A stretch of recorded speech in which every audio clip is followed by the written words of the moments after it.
development webinar, Getting Ready for Peak. We will be looking at what retailers and e-commerce businesses can do to get ready for what is possibly going to be a rather unique peak season this year, given the current circumstances. Today's event is being hosted by the Fashion Network, and today's partner and sponsor are Shoptimised, who are product feed optimization specialists, who you will hear from shortly. Just a couple of kind of like house sort of things. So if you are watching this on YouTube at a later date, then please feel free to click like and subscribe. If you're watching it live on YouTube today, unfortunately, the chat facility on YouTube isn't being monitored, so your questions won't be answered. What you'll need to do is find the link on Eventbrite and come and join us here in the Zoom session. If you are here in the Zoom session and you would like to leave a comment or a question, and we do encourage these sessions to be as interactive as possible, so please keep comments and questions coming. There are two ways of doing that. The first way is using the chat facility, and like I say, pop any comments or questions there. The other way is actually raising your hand, and that will allow us to turn your mic on, and you could be able to speak to our panelists directly. So that's entirely up to you, what you feel most comfortable with. What I would say, though, if you've got really long and convoluted questions, please just put your hand up and let me turn your mic on, because it's a lot easier than trying to get me or one of the panelists to read out loads and loads of text. So there you go. So that's how you can interact with the panelists today. What would be really useful for us as well, if you don't mind doing, is just for all of those out there listening, if you can just pop in the chat box now where you're from in the world and what job role you do. So if it were me, I'd say Manchester Fashion Network Director. If you could do that for us, that would be really interesting, just to see who's here, really. Anyway, without further ado, I'm just going to introduce today's speakers. So we've got quite a good lineup today. We've tried to balance it out so we get people from different perspectives. So we have John Cave, who is director of Shoptimised, and John is from a marketing background. You'll hear from John shortly, because he's going to just give us a quick introduction about what Shoptimised do. Daniel, unfortunately, or fortunately, has turned into Claire. Daniel and his wife have just had a baby today, so he couldn't make it. But Claire Muir, his colleague, and I know Claire well, and she's equally qualified to talk on the topic of retail logistics. So thank you, Claire, for standing in last minute for us. That's brilliant. Claire does have a background in fashion as well as fashion logistics, and she's a heap of knowledge. We've done a few sessions for us in the past. And then we have Fiona Brown, co-founder of 10th Floor. Fiona has a buying background. Fiona was recently at Public Desire and then now set at 10th Floor. She'll be sort of speaking on the topic from a sort of trading and buying background. And then we have Hilary. So Hilary has also got a marketing background, a marketing e-commerce background from Chandott Marketing. Was recently consulting for Forever Unique, and I'm sure she'll probably talk a little bit about that. So we've got two people from a marketing background, stroke e-commerce, one from a logistic background, one from a buying and trading background. So we're hoping to be able to cover off this topic from all angles. Now, John, I'm just going to hand over to you. Again, thank you very much for supporting this webinar. Just tell us a little bit about what Shoptimised do, if you can, so the audience know.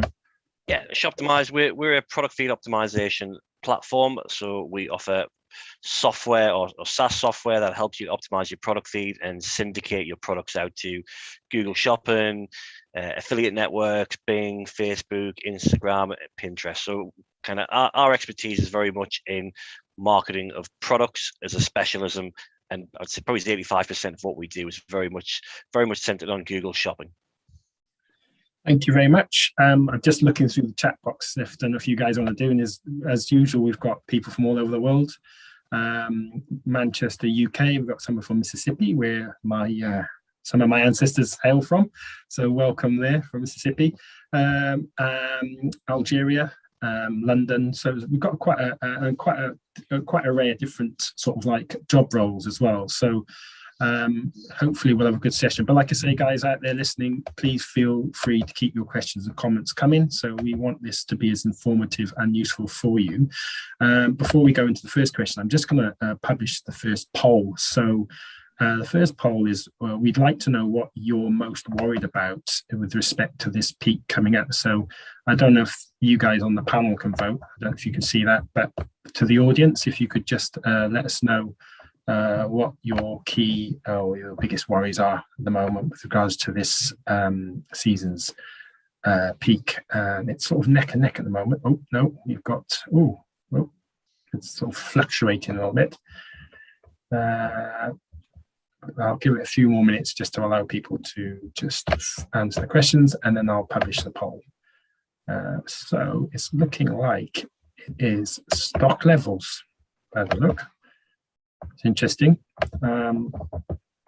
So, and there will be some comments in chat as well. So let's have a quick look in chat what people are moaning about. We've gone blank. Here we go.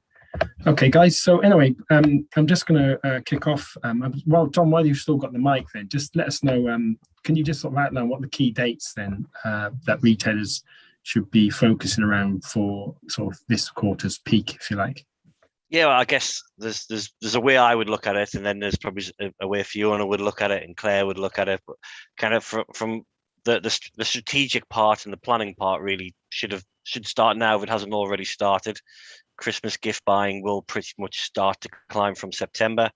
We'll have our Black Friday and Cyber Sales peak. I think what will be interesting this year is to see how early or late those sales start.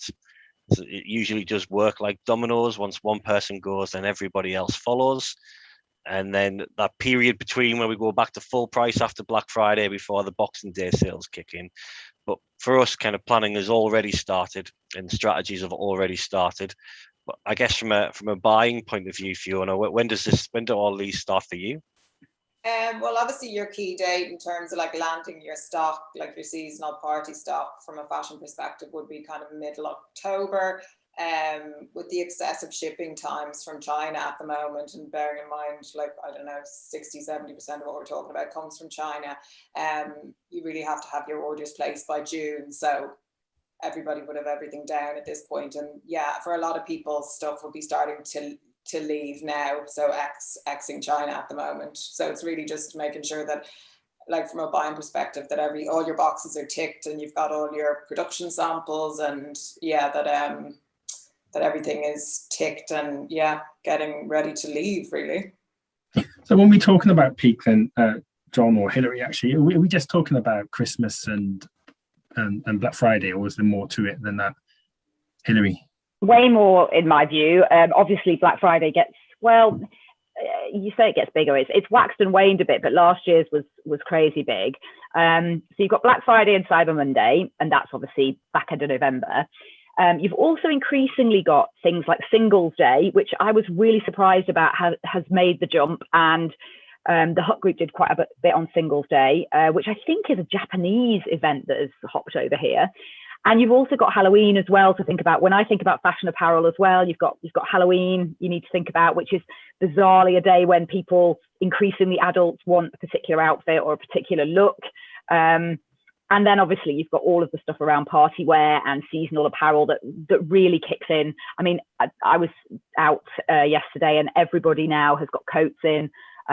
So, you know, you're starting that autumn winter slide now, and you know, people like to buy their party wear. By October, people have got plans of where they're going. So that's really starting to kick in by that point. Just doing a quick Google on Singles Day. I think it's from a Chinese thing, but yeah. Sorry.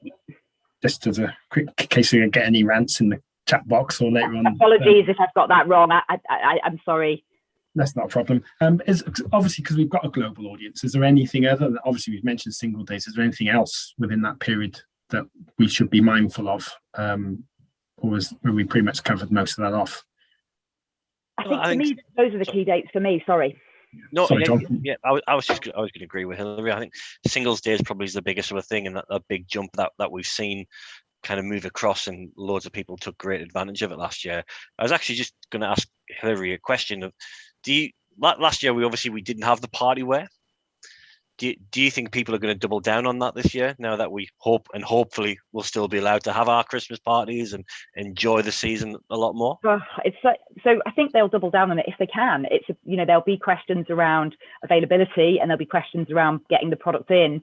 But as we were talking about in the preamble, never has there been a greater, it seems, fascination for colour and sparkle, and the traditional colours for autumn winter, where your palette is typically there's a lot of black is always around for party wear. I reckon there'll be far less black for party wear this year and far more of the real brights, and I do think retailers will double down on that, because I think people are absolutely sick to the back teeth of loungewear. Yes, I think there will be a spread of loungewear, of course, but colour will be there like it's not been there for a long time. And I think where retailers can, they will absolutely make hay. And so I think there'll be a lot of party wear out there early. Yeah, I think that's the key word, is that it will be early, because I think people are trying to just manage the risk and probably bring it in now when they know people are celebrating. Because the whole thing about placing so much upfront is hedging your bets as a buyer and knowing, it would be amazing to place all of this based on the way things are selling at the moment. But, nobody knows if there's going to be another lockdown late autumn. So it's tough when you're a buyer having to manage those decisions. It's really tough as a marketeer, managing the discount and managing the customer journey, because it's so hard to present a dress in September as a £150 dress and then being forced to represent that same dress as a £50 dress very quickly afterwards, because that discount cycle is so fast. Yeah, of course. Someone's also mentioned in chat that Diwali is obviously an opportunity as well, because I guess when you're online, your audience can be wide and vast. But before I want to bring Claire in a minute, and I want to talk about sort of some of the challenges that Peak normally throws up. But before I do that, Fiona, tell us about the heels. You just educated me earlier. Go on, tell us about it. We were just saying in the conversation before we went live, because I'm a footwear, I have my own label now, but prior to that I was a footwear buyer, and just how high heels obviously switched off through the pandemic, but now that lockdown has been lifted, people are just going wild for shoes and heels, and the higher the better. And as Hilary was saying, like colour, nobody can keep colour in stock. And I supply a lot of these guys. I have a footwear supply business as well, and this is the feedback that I'm getting, is people just want more and more like heels. It's just like it's gone the complete opposite. So it's great to see, because I think everybody is just fed up in terms of like that we've all been inside wearing jog wear and slippers for so long that it feels like a natural progression. And Hilary, you were saying it was almost like a post-war 20s, wasn't it? Now it's colour. Yeah, I think trends are happening. I think people just want to. People are, have that dopamine hit of a new purchase, new colour, freshness in your wardrobe, and thinking that you're going to go out. And I think people have had a really difficult year and a half. And for certain parts of society, they've not gone on holiday, they haven't spent hugely because they've been locked down. And whilst, yes, there's been furlough and people may have, not had bonuses and things like that, actually there is a segment of society who are not that poor post-pandemic and have disposable income. And of course, the likes of Klarna and all of those different payment mechanisms are all over the place now, so you can offset your immediate payments. And I think people just want to get out. They want colour, they want vibrancy, they want to feel like the past 2 years are behind them, and they can, party, as Prince said, like it's 1999, which, is a year I remember. I am that old.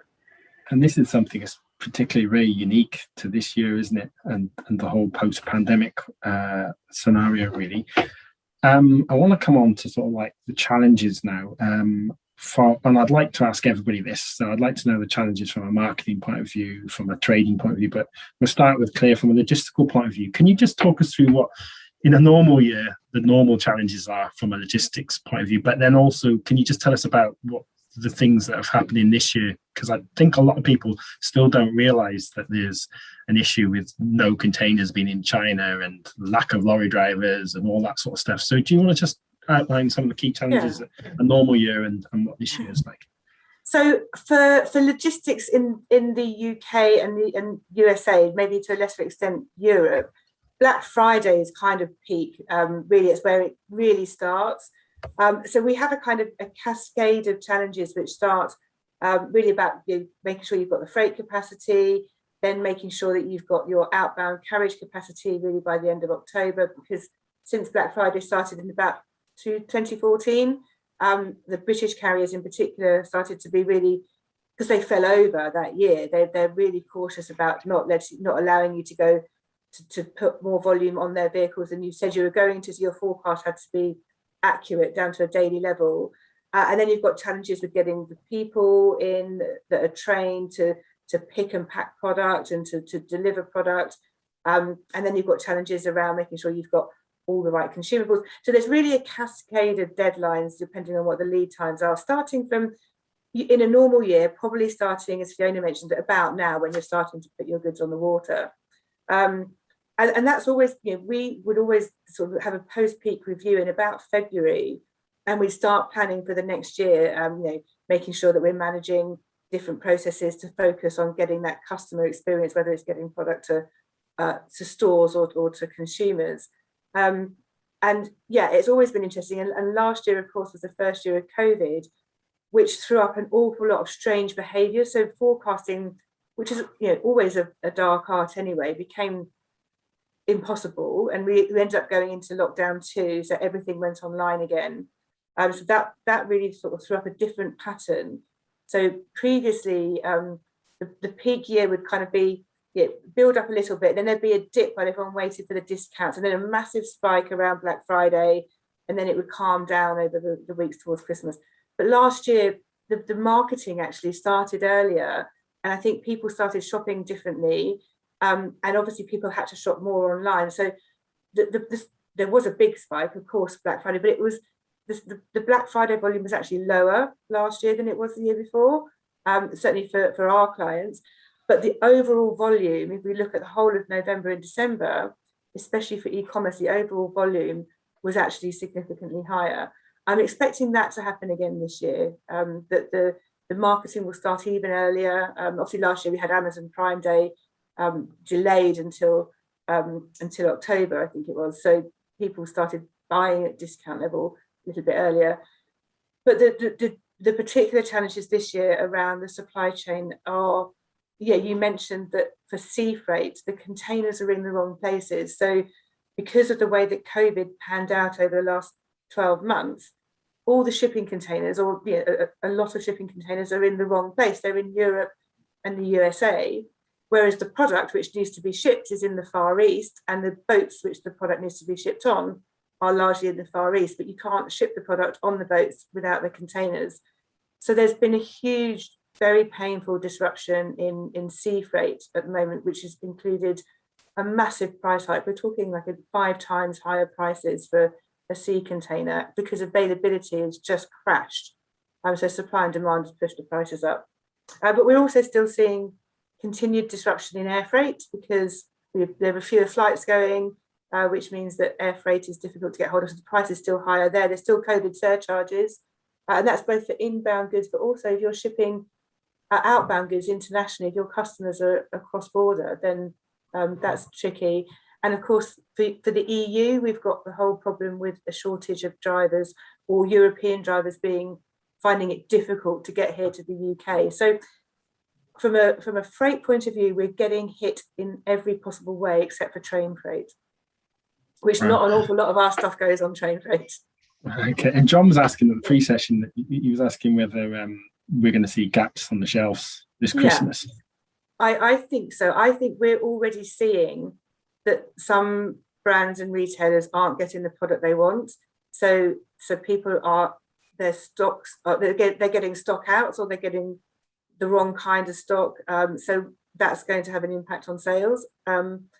We talked about some supply chains are so complicated that you might be able to get a bottle in the components for, say, a beauty cream, but you can't get another component, which means that the pump action spray, for example, which means that beauty products are going to be really impacted. And I think also some products are just not going to be able to justify paying 5 times more for their logistics. So they're just not going to ship at all. So we are definitely going to see an impact on the type of goods that are selling, an impact on sales. and stock outs because of the problems in the supply chain.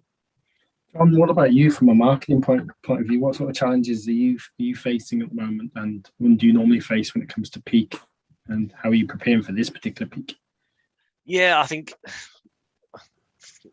our challenges are pretty taken away, everything Claire's just discussed there. Our challenges are the same every year. It comes down to planning, and I think one of the things that a lot of clients that we work with, there's not an awful lot of planning on their part. They're just waiting for that first competitor to go into discount, and then everybody just kind of follows in behind. Otherwise, their sales will drop while everybody else does. I think that the fashion and apparel sector with discounting is something that it's being used so much over the years that there is almost kind of an awareness of when to wait, that certain products will go into discount. People wait to get that email marketing or see the sales kick in before they'll actually shop. And there's not a lot of retailer loyalty left. They're just waiting for those, waiting for the sales to come in, and people can go into discount too quickly. Or one of the things we always see, that one of the biggest mistakes we always see is that blanket discount, where they'll discount everything and put everything into a sale. And then when we come out of that discounting period and you can start selling at full price again for a few weeks in the run up to Christmas, that they've sold through too much of their top selling products, too much of their core products, and it affects the margin and revenue they can make after the Black Friday discount period. And it has a bigger impact on them doing that than the money that they were able to collect during Black Friday. So kind of we spend a lot of time trying to get people to kind of hold steady, hold their nerve, don't go into discount, or plan it to a sense where they can be very strategic about it and understand what they can discount and what to give away. That tends to be our biggest challenge, is going too hard too soon. Have you found, John, sorry, can I just ask John a quick question actually? Have you found that the Google algorithm update, the whole page experience update, has had a significant impact at all? So just for those on the chat and who can see, there was a big, supposedly big Google algorithm update, which is all about user experience and would be penalizing retailers who weren't showing their e-commerce wares to the best of their ability. Have you seen any impact of that at all, John? Not yet, no. If I'm being totally honest, we've not seen a huge impact from that yet. And in one way, it's Google. We tend to find that was Google's way to encourage people to give more data, but not necessarily for the user's benefit, but the Google's benefit, because they desperately want to see more data behind every single product, whether it be cost of goods sold, the GTIN, everything else, so they can provide information easier into the Google Shopping tab itself. We haven't seen a huge impact on organic from that point of view, no. Interesting. I read loads about it sort of from April or May onwards, saying that any sites where page load speed was slow, or things like there wasn't mobile optimization in place, and that would be really penalized, which I guess would affect some of the independents more than it would the real global businesses that we've got represented here today. I see there's people from Nasty Gal and also some Misguided folks. I think it will affect perhaps independents more because they haven't got the chance to put that tech onto their site that will help them with that algorithm update. But it's an interesting one, because I know that is potentially something that is going to affect peak. Absolutely. But I think a lot of independents as well, certainly in this sector, flock towards Shopify. And when things can be done at just kind of a platform level, it's quicker to apply that to lots of independents at the same time. Whereas you will have some major retailers who, because of their size, and they've got to pass things through so many different departments to make these changes, they can sometimes be slower as well. That's a really fair point. And that's one of the reasons why personally I love Shopify as a platform, because it's just very stable, and it's very easy to it's very easy to make changes quickly and without having to employ a raft of developers. But it's an interesting one. I want to see how this particular algorithm plays out, really. It'll be an interesting one. Yeah, definitely.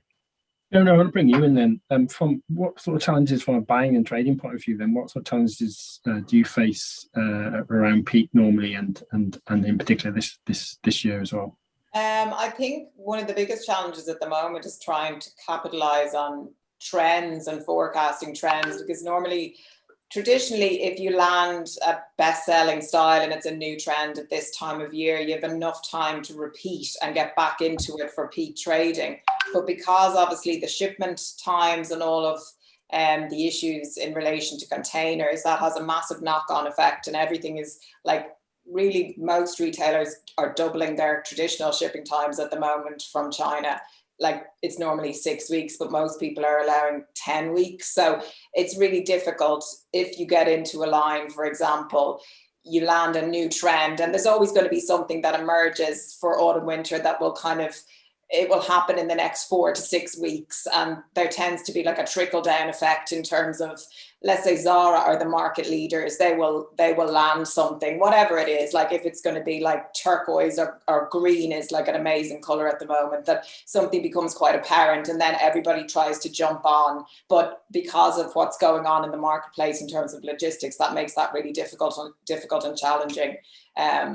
I think in addition to that, obviously with the lockdowns and whether there is going to be another lockdown makes it very difficult to buy and plan for traditional party wear. And as I was saying, like high heels, they're amazing at the moment, but it's just kind of hedging your bets as to whether that will continue, because we could be back in the same situation again if there is any kind of another lockdown. So what you're saying really is obviously the big challenge from a buying point of view is obviously reacting to the trends, but particularly at the moment, not just with trends going all over the shop, because we've got this post-World War I 20s colour boom or whatever. There's all the things to do, the logistics and stuff like that. Yeah, it's just confounding issues. Massively so. And even like if you think about what's happened across the high street, so many businesses have been acquired by other businesses, and that in itself has a massive knock-on effect for those businesses that have acquired the smaller businesses, where they all of a sudden have acquired extra stock. So that means for them, that causes a delay in terms of what them trying to clear out of that stock before they can take other stock in. So I've heard of buyers who have been like basically told that they can't buy for the rest of the year because they've acquired all of this extra stock, let's say from where they've had to take stock from other retailers that may have collapsed. So yeah, the logistics side has a huge knock-on effect from a buying perspective. There's smirking and smiling and nodding there. Yeah, we've. I mean, the demand for warehousing space because of lockdowns and excess inventory, not being able to sell, it's been huge. There's a lot of shifting around of stuff. Yeah, definitely. And in the pre-chat we were talking about how you view other teams within the whole ecom setup, and I can see Hilary smirking a little bit there. What kind of, I don't want to say what annoys you about the other teams, but what annoys you about the other teams? From a marketing ecom point of view, what annoys you about sort of like logistics and the buying teams or whatever? Can you sort of just give us some insight on that?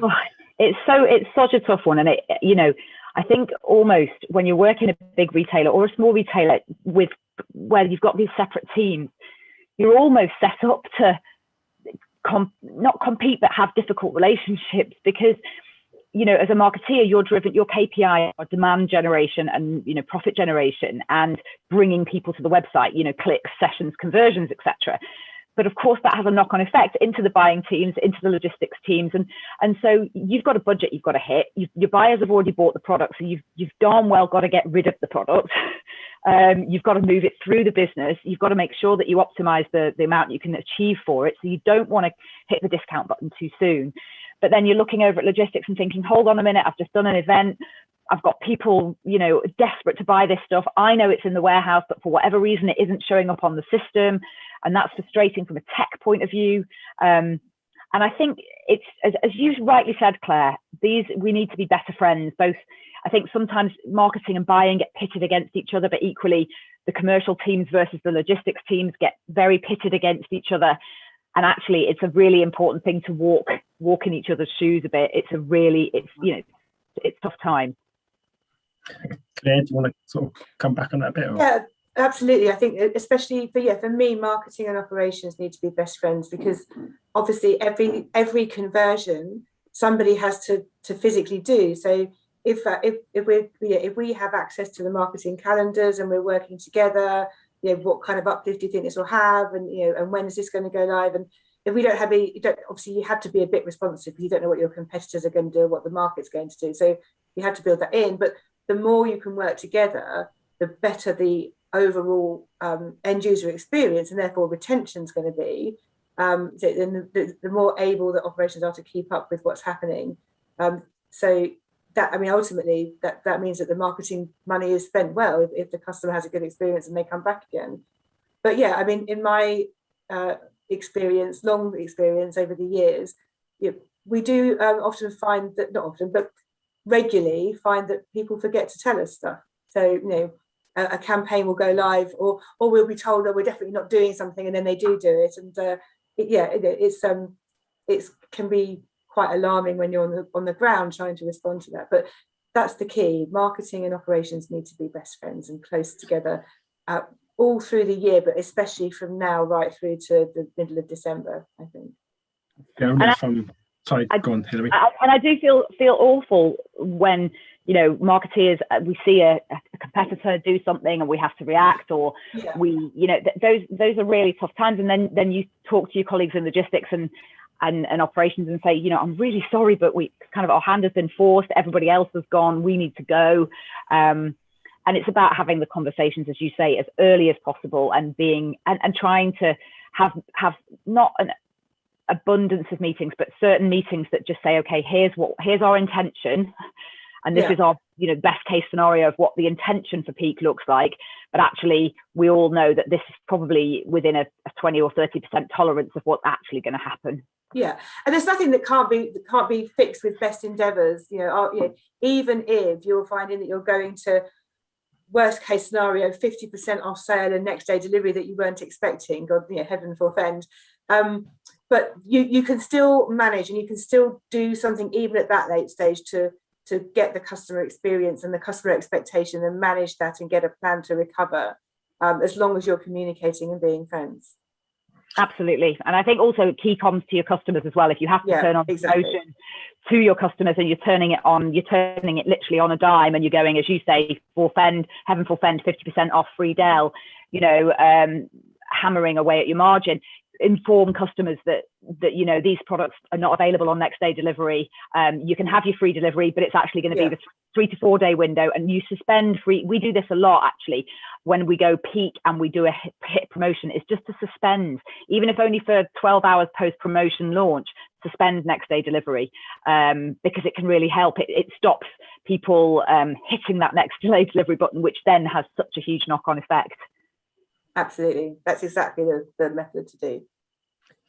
Fiona, would you like a rant at all, or anyone else while we've got some airtime? Or I think the challenge from a buying perspective is probably it's more between teams in terms of like who gets prioritized, and I guess a lot of it comes down to the planning, because when it comes to the early stages, when you're planning your budgets for the next year, every buyer wants to say, I can do 20% better than last year. But I guess if, I don't know, the homewares team or the Christmas jumper buyers, deciding to bring in 200,000 Christmas jumpers, that's obviously going to have a knock-on effect for other teams, that they can't bring in the volume of product that they would like to. But I think it's more internal between different teams probably when it comes to the buying side.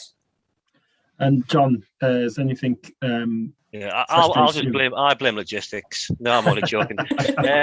Everyone does. The guys have already answered it. It comes down to communication. So, kind of from a marketing point of view, we can be sitting watching certain products which are becoming top sellers and trends forming, and if we don't feed that back into buying teams and everybody else, then that message gets lost, and vice versa. I think you're all in the same boat, trying to row in the same direction. So as long as you communicate with each other and you're all pulling in the same direction, it can work really well. I think we just see a lot of times where that's not probably the case. Sometimes where these departments don't always communicate with each other, but that communication is the key. The guys absolutely nailed it. Internal communications in particular. Well, it depends who's involved. If you're still using external partners for your marketing as well, so quite often you can see internal communication be really good, but if you've got an agency and you don't feed that information out to the agency, they're only as good as the information and data that they're working with. So has anybody got any sort of like anecdotal sort of like stories about sort of peak failures and peak triumphs? Is there anything, we can share that, that one of the watch fors, on John's point about agency marketing, one of the things I always think is really odd in certain retailers. I've been in retailers where the chief exec or the MD doesn't want to share a whole load of information with an external agency for, I don't know, reasons of IP or data protection. My view is always share as much information as you can with your external agency, because actually they haven't got time to pinch a load of your data. If that's what they really want to do, they'll do it anyway. What you really are doing by sharing as much information with your agency as possible is enabling them to do the job that you're paying them for. And actually, I've seen it so many times at peak when there is huge pressure with massive arguments between client and agency. And actually, it's because the agency's not been allowed in a timely fashion to get the data out of the retailer. And my view is just share everything, and give, overshare, because actually all they want to do is do a good job. Okay, so just want to remind everybody out in the audience, if you've got any questions or any comments, please let us know, pop them in the chat box. The panel's here to answer your questions for at least another 20 minutes anyway. But yeah, I wanted to come back to sort of like any sort of major peak failures that either of you've experienced in the past, or triumphs. I mean, Claire, have you got any anecdotes you can pick? Yeah, obviously I'm not going to name any names. So we've obviously had the classic, we're definitely not going to do any marketing, and then on the day announced 3 marketing campaigns and 2 other special projects. But I think one really interesting one, which happened a few years ago now, it was a carrier, it impacted on a carrier. A retailer had booked that space, the vehicle capacity, but they switched their plan of what they were going to promote at the last minute from a product which was, let's say, yay big in a shipping carton, which would have got, say, 8,000 units into a vehicle to go back to the carrier network. Sounds quite dry. That takes a certain amount of time. You've got to touch 8,000 parcels.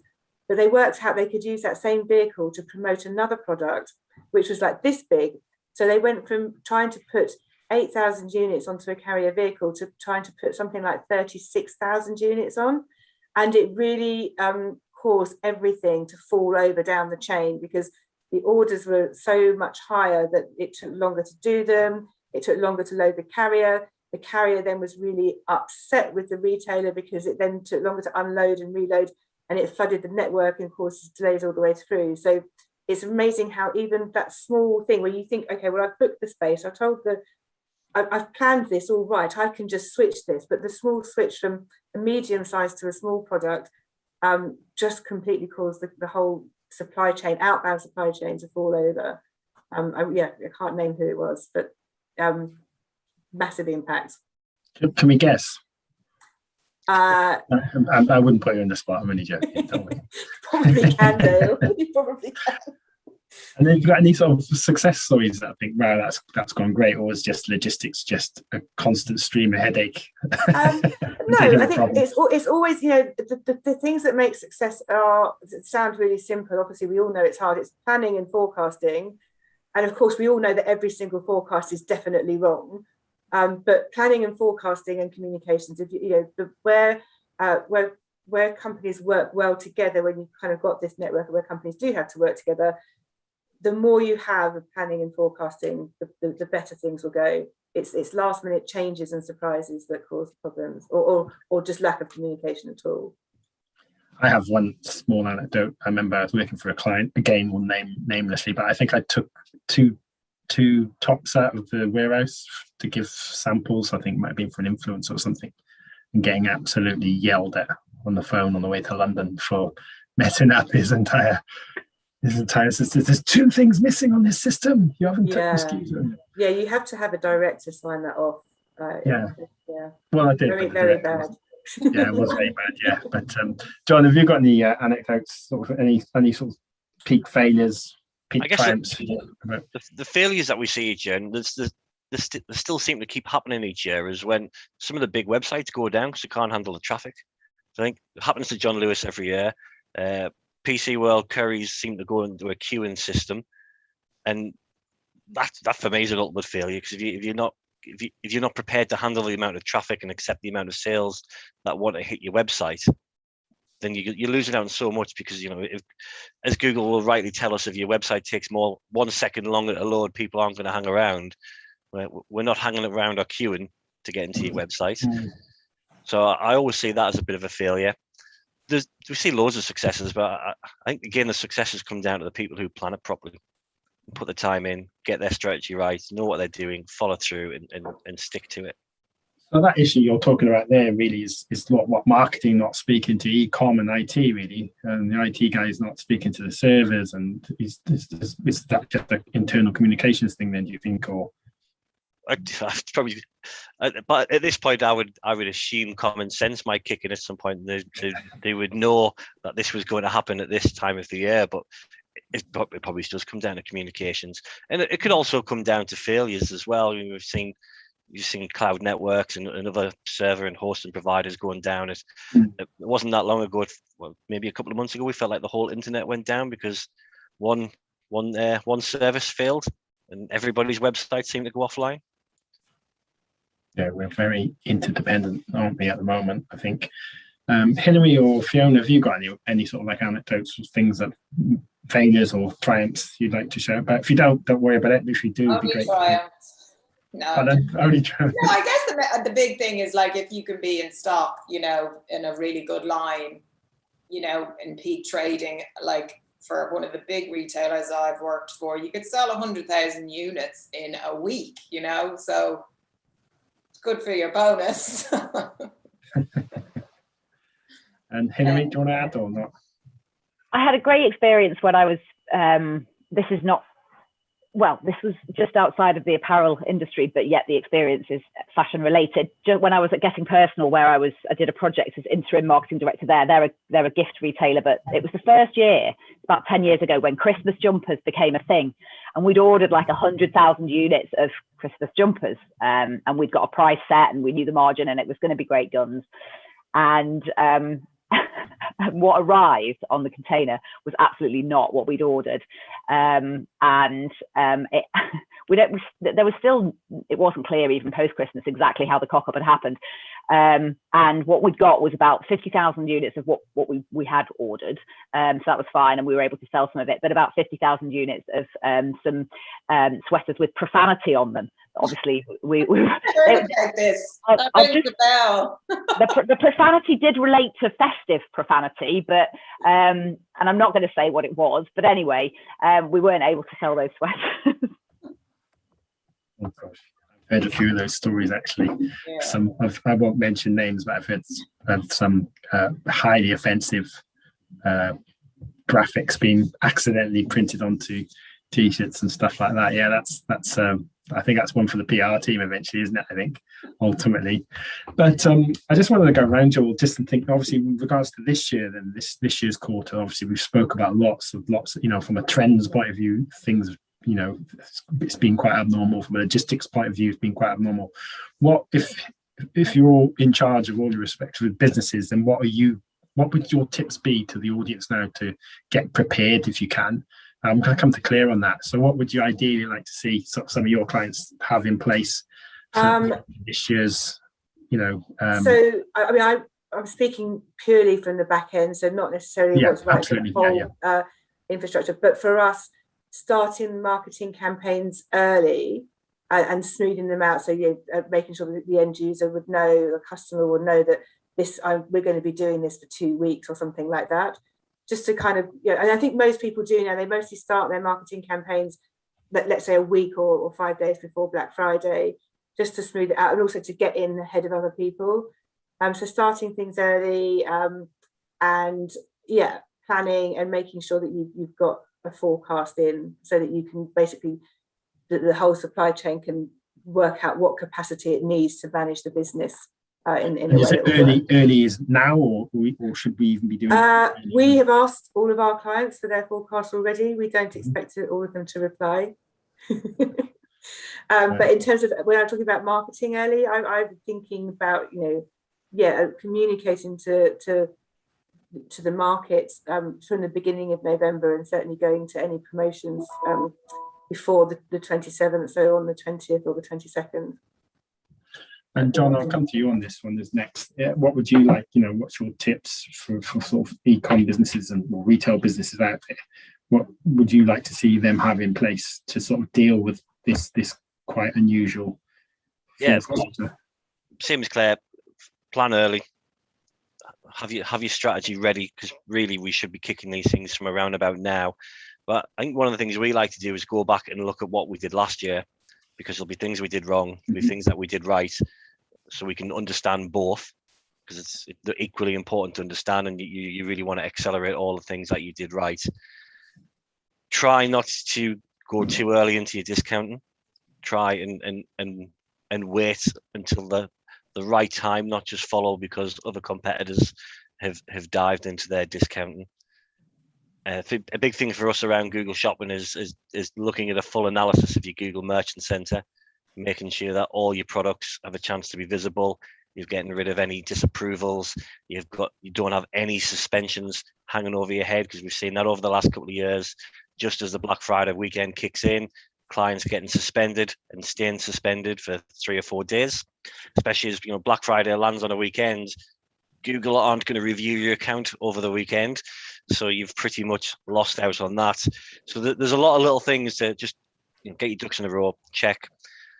A big thing that always works really well for us is building audiences in analytics that you can tie back to your Google Ads campaigns, and it's audiences around people who bought from you last year, but audiences from people who might be repeat buyers, audiences who've bought a certain size of basket, a certain size of category, and putting all that data back into Google Shopping as well. All of these things really help. But again, it does just come back to, the earlier you start, the better prepared you are. And, Hilary made the point, it's not just all about Black Friday and Cyber Weekend sales. It's about Q4. And for fashion and apparel, the largest portion of your yearly revenue is going to be made up in Q4. We also forgot to mention Thanksgiving earlier, didn't we? Because that falls into Q4, doesn't it? Am I right or not? Well, Thanksgiving follows Black Friday, doesn't it? It's usually. Yeah, so of course, it's the same thing. Yeah, excuse me. I'll edit that out before we publish on YouTube. I've got a question here from Beth. I think it might be aimed at you, John, but if you communicate to up-and-coming promotions too early to your audience, could that not cause a drop-off in sales as people wait? So I'm just reading that again. If you communicate with people promotions too early, if you go too early, my main issue with going too early is that you sell too much of your product at discount, and it doesn't leave you with a lot when you go full price again. Because more and more what we get told about Black Friday is when people are shopping in Black Friday, they're more so shopping for themselves and looking for discounts for themselves. The gift buying comes afterwards, and we spend more on gifts than we do tend to spend on ourselves. So I'm always conscious just about not missing out on that full price opportunity. And Fiona, I'd like to get you. Sorry, Claire, do you want to come in on that? I was going to say that suggestion came from me because I was thinking of it from a logistics point of view. Obviously, the truth is that everybody's competing for market share. So it is about timing. But I do think that most people are going with their promos mostly at that Monday before Black Friday. Yeah. Okay. I just wanted to get Fiona's thoughts on discounting. Is that can you chip in on that a little bit? Because obviously I imagine you're very margin focused with what you do, but what are your thoughts about the whole discounting thing in Q4? I mean, I think from a buyer's perspective, it's always kind of crushing when you've got best-selling lines, and then all of a sudden there's a blanket discount applied, and it's kind of like you're giving away your best sellers when you don't need to, because you could sell them at full price. But it's the difficulty from a marketing perspective is obviously how do you pull those out and separate them, so it kind of just needs to be blanketed. That's the biggest frustration, I'd say, from a buyer's perspective. Okay. Another question as well I want to ask you, how many of you actually work to critical paths, and how many sort of e-commerce businesses have you worked with that actually has like a shared critical path with all the key dates? And anybody across different teams? Yeah. Well, I mean, I presume every business works to a critical path. I mean, obviously a buying critical path is probably different to, we would use, the critical path that we would use would be solely just for our teams. We wouldn't share them with different functions across the business. Hilary, have you ever worked in that where there's a shared sort of like calendar or quick path that everybody gets to see?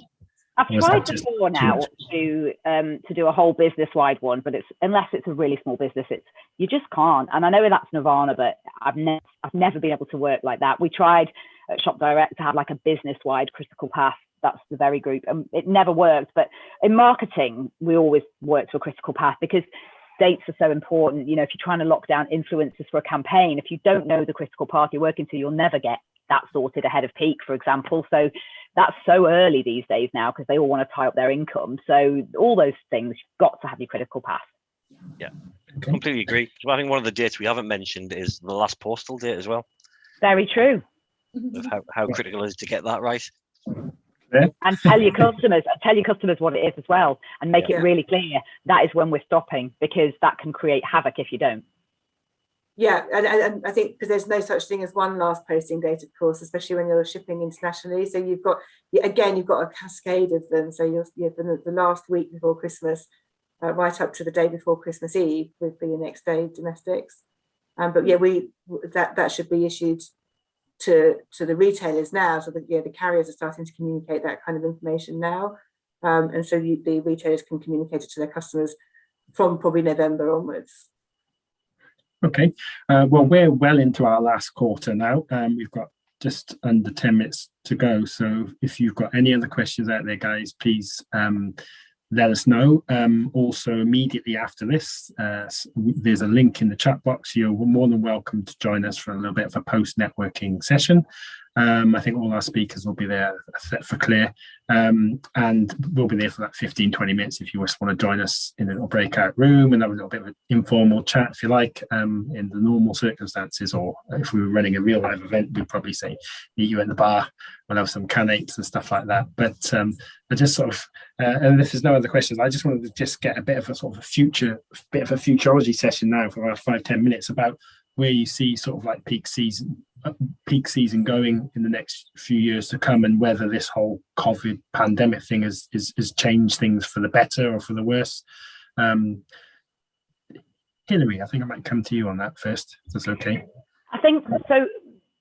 Obviously, pandemic Christmas 2020, December last year was a bit weird, and I think families wanted to really feel that sense of connection with, at least in themselves, and they therefore battened down the hatches early. And just feels, things like scented candles went bonkers from September last year because everybody wanted that kind of feeling of being at home and comfy.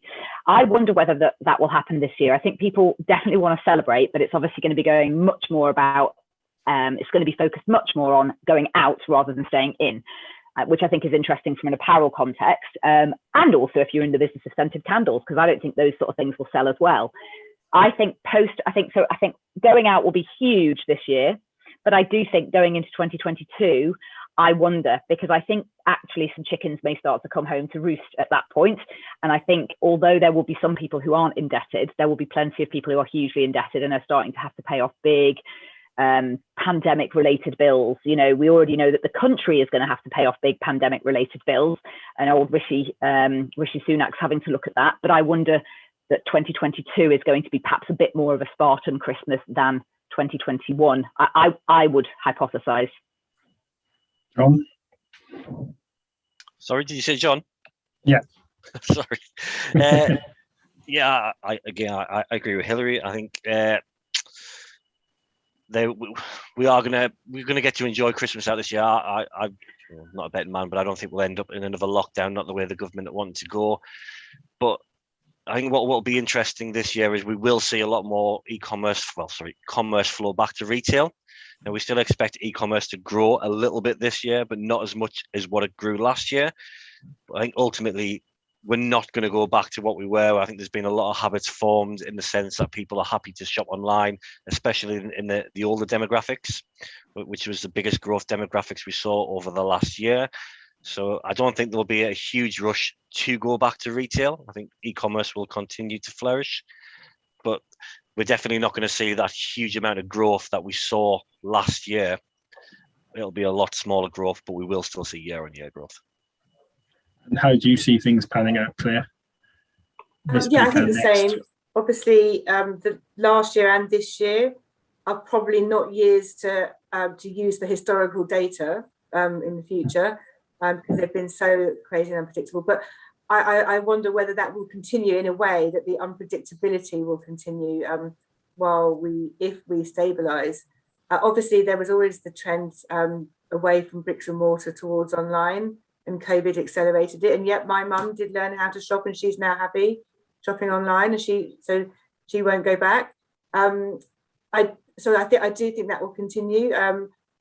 I think that from a logistics point of view, we'll start to see more automation. I guess that's the big trend. So we'll start to see a lot more things happening in slightly differently. We're going to continue to see shifts and changes as well because of Brexit and that kind of thing. So yeah, I think more online, more unpredictability for a year or two, and automation coming through in all different kinds of ways through the process.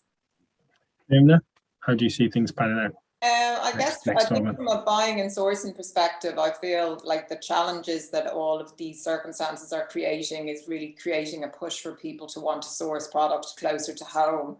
And although the manufacturing capacities may not be here, I feel like that's slowly going to change, and that people, and obviously with Brexit as well, there's a huge push towards manufacturing in the UK. So I can see that slowly starting, definitely. And it's something I think people as well are more willing to invest, to spend more and to trade up with the whole sustainability movement as well. So I think that in itself is kind of creating a push towards sourcing closer to home to keep people's carbon footprint down as well. And then this is a question to whoever wants to pick it up. What has there been any sort of valuable learnings over the last 12 months, do you think? Or was it just all a bit, the dust hasn't quite settled yet on what's gone? But has there been any valuable learnings, do you think? The biggest thing is planning, really. I think, whatever about planning under a traditional retail environment, if ever, it's become like it's just so important now that and I think the difficulty is planning and then trading at the same time, because normally you're kind of planning in the down season, but at the moment you have to plan even earlier. So you're almost like in spring, summer, or the end of spring, summer, and you're starting to plan for autumn, winter 22. So it's just having to plan way further in advance. That's been the biggest learning. Anybody else, Claire? Yeah, I think from the supply chain side, we've spent 20, 30 years as the fashion industry and the supply chain industry working together to kind of get that just in time, everything. Fast fashion was such a big trend for a while. I think we've realised now that approach has given us no contingency. So we need to build in something a bit slower, probably a bit more sustainable, and build in some contingency so that when things do go wrong, we've got stock in the stores that can tide us over rather than stocking out, and we've got capacity to cope with what we call redundancy, building redundancy into the supply chain, whereas before we were just cutting it out because we were focused on cost, reducing the cost and keeping everything lean. We've seen what happens when you're lean and you have an emergency. You end up having to cut to the bone. So I think we'll have a different approach, perhaps a more cautious approach to supply chain. I think the whole supply chain thing over the last 12 months has been absolutely fascinating. Fascinating. I never knew anything about containers. I didn't even think about containers. For me, containers was just if you were in Croydon or Box Park or something, that's it. Then there was that boat that got stuck in the canal. Yeah. Which I believe that did not help. That did not help, I used to measure containers in how many handbags you could get into containers, but now it's a very different thing. Hilary, is any learnings from your point of view over the last 12 months? Or? Just on containers and handbags, I think probably I have got containers worth of handbags. Just to myself, actually. I was just reflecting upon that and thinking, I wonder if I could fill a container with my own handbags, and I reckon I probably could.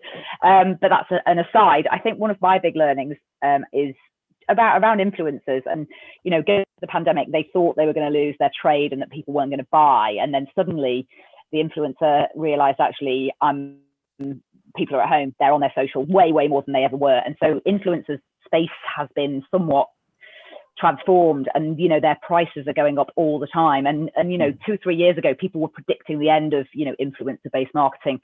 Well, I'm not seeing it, and they're all bringing out their own ranges now because they can see that, well, why on earth would I use a retailer to sell my range and compromise margin when I can do it myself? And I think that's fascinating in terms of an economic disruption, and I think that actually that trend will continue. The influencer sort of model of bringing out their own ranges, I think that will only continue and grow. And also some of the influencers actually becoming retailers themselves. Well, yeah, you look at them, and I totally get it. Why on earth would you, as an influencer, compromise your margin and only make, I don't know, 40% on commission or some kind of deal when actually you could make 70% if you did it yourself?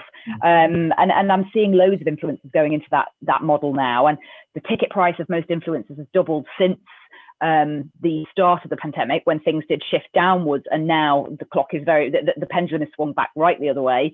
And some of the bigger influencers, they're talking amazing prices to do campaigns with them. And I just think that's a really fascinating direct to consumer model. Well, watch this space. You might see a webinar about all of that influencer retailing.